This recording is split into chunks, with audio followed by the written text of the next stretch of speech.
네, 8개항으로 이루어진 박병석 중재안이 합의문이 되었습니다. 양당의 의총에서 모두 인준을 받은 건데요. 합의문은 있지만 아직 법안으로 온전히 성안된 것은 아닙니다. 그래서 법안을 총괄하고 있는 더불어민주당 김성환 정책위 의장 연결해서 이 의미와 향후 과제 한번 짚어보도록 하겠습니다. 안녕하세요, 의장님. 안녕하세요, 김성환입니다. 네네. 자, 바로 여쭤보겠습니다. 사실 중재안, 박병석 의장의 중재안이 나오기 전에 양당이 굉장히 서로 마주보고 달리는 열차처럼 굉장히 확고한 입장을 가지고 있었는데 오늘 중재안 수용 어떤 의미가 있다고 봐야 되는 겁니까? 네, 뭐 잘 아시겠습니다만 국회의장이 원래 출장이 예정되어 있었는데 네. 출장을 취소하면서까지 어떻게든 국회가 파행하지 않고 이 문제를 합의 조정하겠다고 하는 국회의장의 의지가 워낙 강해서 네. 보통 이제 국회의장이 양당이 이렇게 입장차가 있으면 합의 조정해 와라 이렇게는 얘기해도 그렇죠. 네, 숙제를 해와라 보통은 이렇게 얘기를 하잖아요. 국회의장이 직접 숙제해서 이 안대로 하자 이렇게 한 전례가 별로 많지 않거든요. 네네. 근데 이번에는 아예 중재안을 의장이 제안해서 이 안으로 가자 아니면 내가 동의하기 어렵다 이렇게 하니까 네. 그게 이제 양당이 한 발씩 양보하게 됐던 계기 아닌가 싶습니다. 네. 그러니까 이 과정을 좀 이렇게 복기를 해보면 양당이 이 합의문을 안 받았을 때 어느 쪽도 퇴로가 없는 상황 아니었나요? 사실 국민의힘도 그렇고 민주당도 그렇고. 아무래도 이제 약간의 본회의에서 충돌이 불가피했었죠. 이제 법사위에서는 네. 법사위대로 또 그 안이 본회의로 가면 국민의힘은 필리버스터를 예고하고 있었고 우리는 180석으로 그걸 돌파하거나 혹은 회기를 이렇게 쪼개서 좀 쪼개서 하는 그런 강대강 힘의 대결이 예측되었던 상황이었고 네. 국회의장이 그렇게 가는 건 너무 파행이다 이렇게 보면서 중재안을 제안하게 된 계기가 아닌가 싶습니다. 예.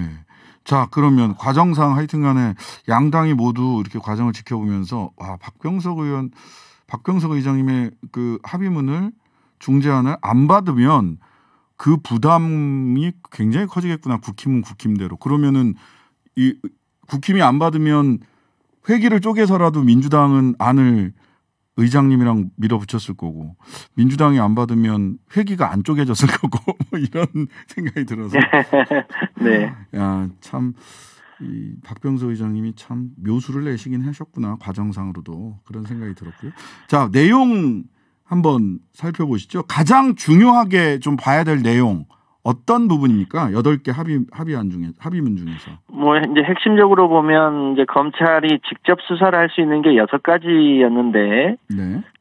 그 중에 2가지는 남기고 4가지는 4개월 유예 기간 이후에 경찰에게 이제 전체를 넘겨주지 않습니까? 그 4가지가 공직자범죄, 선거범죄, 방위사업범죄, 대형 참사. 이거는 이제 검찰이 4개월 이내에 현재 수사하고 있는 것을 다 이관을 이제 경찰이 하는 거고요. 네.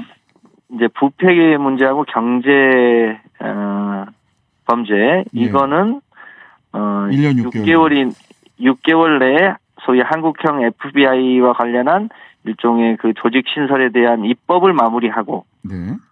그리고 1년 이내에 한국형 FBI를 새로 창설해서 네. 그게 창설이 되면 부패 범죄와 경제 범죄도 이쪽으로 다 완전 이관하는 걸로. 네네.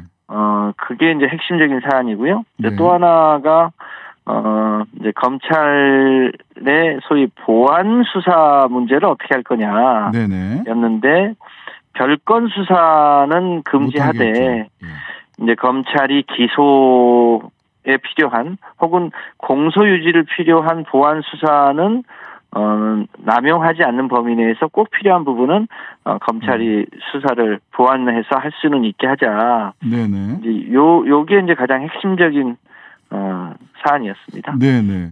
그래서 그 지금 뭐 또 민주당의 지지자들도 그렇고 이 걱정하는 부분이 한 두 가지 정도가 있는 것 같습니다.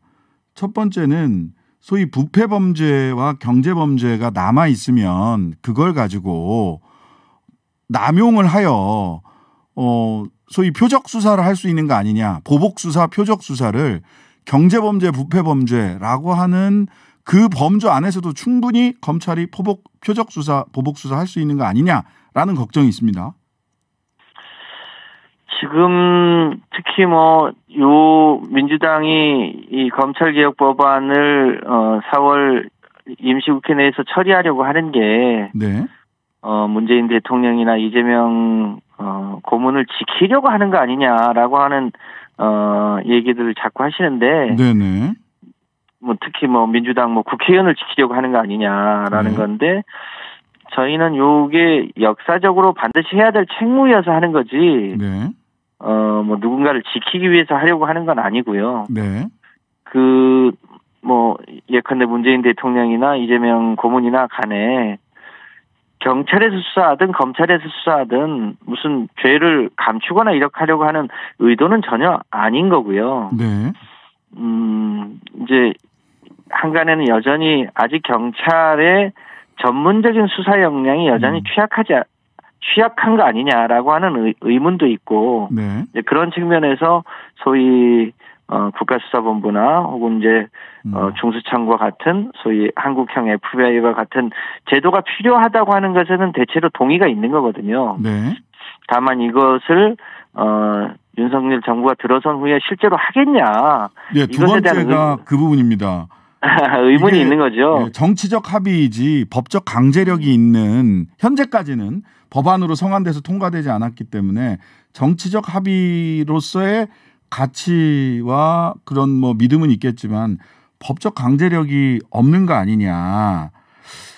이거를 어떻게 중수청 6개월 내 입법 조치와 1년 이내, 그리고 1년 이내 중수청 설치, 이걸 해야만 그 나머지 검찰에 남아있는 두 개의 수사권도 분리가 되는 거잖아요. 이걸 하기 위해서 이제 합의문 이제 5번째 항이 소위 이제 법률안을 발의할 수 있는 네. 사법개혁 특위를 만들고, 이 특위는 13명을 하되 민주당이 7명, 국민의힘 5명, 비교섭 1명으로 해서 네네. 민주당이 다수로 되는 또 네. 위원장도 맡는 예. 이제 사법개혁 특위를 구성하기로 되어 있지 않습니까? 네네. 그래서 이 특위에서 6개월 이내에 소위 입법 발의를 할 수 있도록 해놓은 거고요. 네네. 이제 그렇게 하면 그 입법안에 맞춰서 1년 이내에 한국형 FBI를 만들어야 되는데, 여전히 우려스러운 점이 없지 않습니다만, 네. 이런 이제 정치적 합의를 만약에 윤석열 정부가 그 합의를 파기한다든지, 네. 이렇게 될 경우에 이제 가져야 될 정치적 부담이나 이런 거는 이제 오롯이 윤석열 정부의 책임이 되는 거죠. 네. 이 합의로 대체로 한국형 FBI를 언제까지 한다고 하는 것은 이제 정해지는 거니까요. 네, 가이드라인은 다 마련을 한 거죠. 예. 예, 그래서 저희 입장에서도 미흡하다고 생각을 합니다만, 네. 또 한편으로 보면 여기까지 전진한 것도 전혀 의미가 없는 건 아니기 때문에, 아무것도 못하는 것보다는 여기까지 전진하는 게 반보 전진하는 것이기 때문에 나름의 의미가 있고, 또 한편으로는 그 미흡한 점은 저희가 늘 예의주시하면서 또 잘 챙겨야 되는 과제로 남게 된 겁니다. 네. 사법개혁 특위를 어떻게 구성하고 특위위원장을 민주당에서 맡게 될 때, 위원장은 민주당이 맡는다 이렇게 돼 있으니까요. 13명 중에 민주당 7명, 국민의힘 5명, 비교섭단체 1명. 이 사법개혁 특위가 빠르게 구성이 돼서 어떻게 일을 하느냐가 굉장히 중요한 과제가 되겠네요. 그러면. 지금 언론개혁 특위 같은 경우는 그 자체로 소위 입법 발의권을 안 가지고 있거든요. 네네. 그런데 이 이제 새로 만들어진 사개특위는 그 자체로 소위 법안을 심사할 수 있는 권한이 있기 때문에 네. 적어도 여기서 그 심사하고 만든 법안이 바로 국회 본회의로 올라갈 수 있거든요. 네네. 그러니까 나름대로는 의미 있는 권한을 갖고 있는 기관이 됩니다. 아, 법사위를 거치지 않고 바로 본회의로 갈 수 있는 겁니까? 아니 이것도 법사위는 거쳐야겠죠. 예, 거기는 게이트키핑 하는 곳이니까. 그러니까 법사위는 거쳐야 될 텐데 입법안을 직접 만들 수 있기 때문에 네네. 논의만 하고 다시 상임위를 거쳐야 되는 건 아니어서 입법안을 만들고 본회의 처리까지는 할 수 있을 것으로 예측됩니다. 네, 알겠습니다. 이게 신뢰의 문제인 것 같아요. 그렇습니다.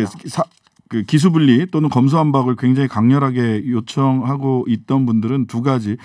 윤석열 정권이 이걸 할까라는 부분이 하나가 있고, 하나는 민주당이 똘똘 뭉쳐서 1년 6개월 안에 중수청을 진짜 입법으로 성과로 만들어낼 수 있을까 하는 이 양쪽에 다 신뢰를 못하는 부분들이 있는 것 같습니다. 이 신뢰를 어떻게 담보를 해주실 수 있으실까요? 글쎄요, 이제 그 1년 6개월 후에는 이제 곧바로 다음 총선이 임박한 거 아닙니까? 그렇죠. 이제 그런 측면에서 이 정치적 합의를 깬 곳은 그 다음 총선에서 상당한 압박을 받을 가능성이 높습니다. 네네. 그런 차원에서 저희는 최선을 다할 거고요. 네. 또 국민의힘에서도 약속한 만큼 지키지 않기 어렵고 윤석열 정부도 그걸 예를 들어서 거부권을 행사한다든지 네. 그렇게 하기도 굉장히 부담스러울 겁니다. 네. 결과적으로 저는 그래서 결과적으로는 2024년 총선 결과 내지는 총선을 앞둔 여론의 동향이 굉장히 중요하겠구나. 1년 6개월 뒤가 총선 바로 앞이잖아요. 그럴 수 있습니다. 예. 네, 그럴 수 있다. 알겠습니다. 오늘 이 중재안 나오고 나니까 김호수 총장부터 시작해서 고검장 6명의 줄사표를 다시 냈습니다. 그리고 이프로스 안에서도 소위 검찰 내부망 이프로스 안에서도 말도 안 된다. 이런 중재안은 결국은 수사권 뺏어가겠다는 거 아니냐라는 취지의 검사들의 반발이 이어지고 있다고 하는데요. 김호수 총장의 사표 두 번째 제출, 고검장들의 줄사표, 검사들의 반발 어떻게 봐야 됩니까? 글쎄요, 김호수 총장이 모든 상황에 책임을 지겠다고 하면서 사직서를 낸다고 하던데 뭘 책임지겠다고 하는 건지 제가 잘 모르겠고요. 네네. 여전히 소위 그 검찰이 그동안 가지고 있었던 수사권과 기소권을 독점하는 것을 지키지 못한 것에 대한 책임을 지겠다고 하는 것 같은데, 네. 그동안 이 기소 수사를 독점하면서 가졌던 특권을 검찰이 그동안의 조직 이기주의로 그 오랜 기간 버텨왔던 거 아닙니까? 네. 저는 이제 그런 면에서 아쉽지만 진일보한 것이고 검찰 입장에서는 자기 기득권을 지키지 못한 책임 있는 분들의 쇼가 아닌가 싶습니다. 예. 사표 제출이 쇼일 것 같다. 예, 알겠습니다. 그 이후에 구체적으로 이제 이 합의문이 법안으로 담겨야 될 텐데 법안으로 딱 다 만들어져야 되잖아요. 네. 이게 법안 정리까지 포함을 하면 이 합의문에 따라서 형사소송법과 검찰청법 등이 언제 본회의에서 통과될까요? 저희의 최종 목적은 5월 3일 문재인 정부 마지막 국무회의에서 처리를 해야 된다고 생각하기 때문에 네네. 국회에 지금 시간이 많이 남아있지 않습니다. 네. 그런 면에서 보면 다음 한 주 내에 네. 법사위와 본회의를 이제 통과해야 되는 상황이죠. 네. 현재 4월 28일 본회의가 예정되어 있거든요. 28일 본회의요. 예. 예, 늦어도 29일까지는 법안을 처리를 해야 되니까 역산해서 보면 다음 주 월화 사이에 늦어도 수요일까지는 법사위와 이제 소위와 본회의를 이제 통과해야 될 거라고 봅니다. 큰 틀에서는 합의가 상당히 이루어졌기 때문에 네, 네. 그것을 이제 성안하고 문안을 다듬는 거는 그렇게 복잡한 일은 아니라고 생각합니다. 네. 알겠습니다. 다음 주 늦어도 수요일까지는 법사위 전체 회의를 통과해야 되고 그 이전에 소위 통과해야 되고 안건조정회의는 아마 따로 이런 일정이라면 합의해서 이렇게 가는 거라면 안건조정회의는 별도로 소집하지 않는 방식으로 진행이 될 걸로 보입니다. 예, 네. 오늘은 여기까지 말씀 듣겠습니다. 감사합니다. 고맙습니다. 김성환 더불어민주당 정책위 의장이었습니다.